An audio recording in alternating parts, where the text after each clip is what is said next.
Bonjour à tous, j'espère que vous allez bien. On se retrouve aujourd'hui pour une nouvelle vidéo où nous allons parler de la circulaire Valls.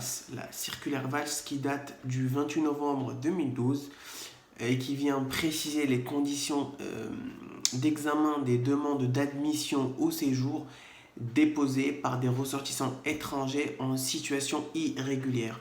En d'autres termes, cette circulaire qui a été prise par Manuel Valls, elle vient donner des indications aux préfectures pour examiner les dossiers de demande de titre de séjour pour les personnes sans papier.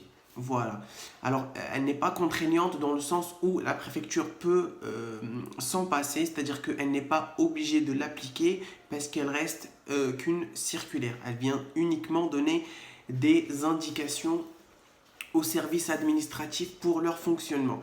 Alors cette circulaire, elle s'articule en plusieurs catégories. Nous allons commencer par la première qui concerne la régularisation par le travail. Et c'est là où beaucoup d'interrogations subsistent encore quant à ce sujet. Alors, il y a la régularisation par le travail avec 3 ans de présence, avec 5 ans de présence et avec 7 ans de présence. Nous allons les voir toutes en détail. Enfin, du moins en détail, on va essayer de les exposer au mieux pour que les gens puissent connaître leur fonctionnement. Alors avant toute chose, quand je vous parle de la régularisation par le travail, il y a sûrement beaucoup qui se demandent mais comment déclare-t-on une personne en situation irrégulière? Parce que beaucoup travaillent encore au black, alors qui ne sont pas déclarés. Il faut savoir que les patrons, les chefs d'entreprise, les recruteurs, ils recrutent, enfin du moins ils déclarent des salariés avec de faux documents, c'est-à-dire de fausses cartes d'identité. On est obligé de déclarer avec de fausses cartes d'identité ou pas du tout. Parce qu'en cas d'examen, en cas de contrôle opéré au sein de l'entreprise, le chef de l'entreprise ou le représentant de l'entreprise pourra se voir euh, avec une amende extrêmement grande. Je crois que c'est à hauteur de 30 000 euros s'ils recrutent des gens qui sont en situation irrégulière et surtout qui ne sont pas déclarés. Alors, dans cette circulaire, je vous avais dit tout à l'heure, c'est 3 ans de présence, 5 ans de présence et 7 ans de présence.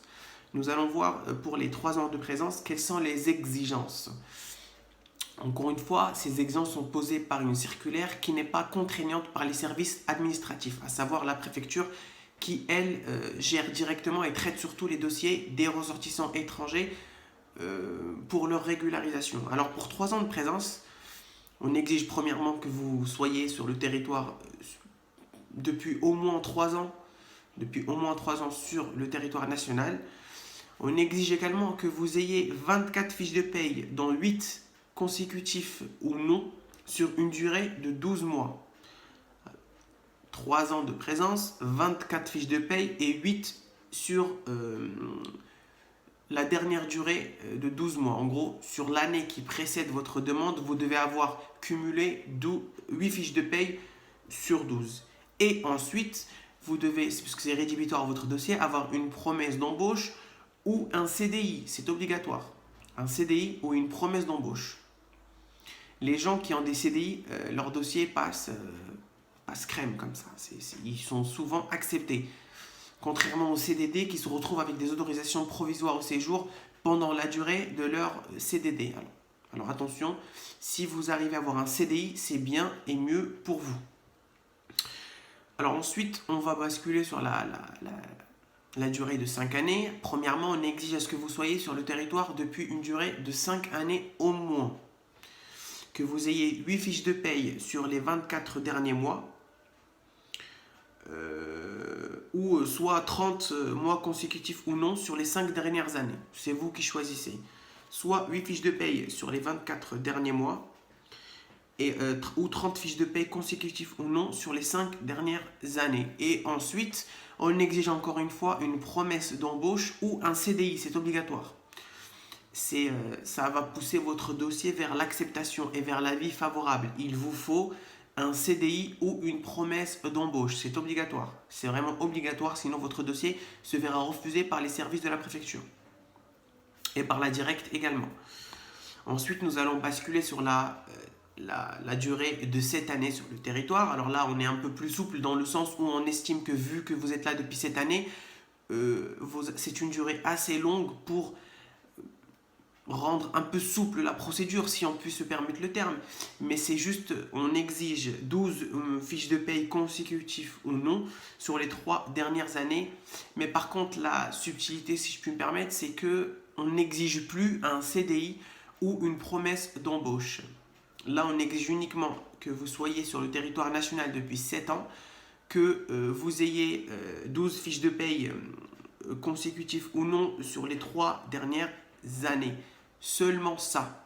Bien évidemment, une attestation d'hébergement, etc., etc. Mais là, moi, je vous parle des bases qui sont franchement rédhibitoires au refus de votre demande d'admission au séjour que vous déposerez au sein de la préfecture.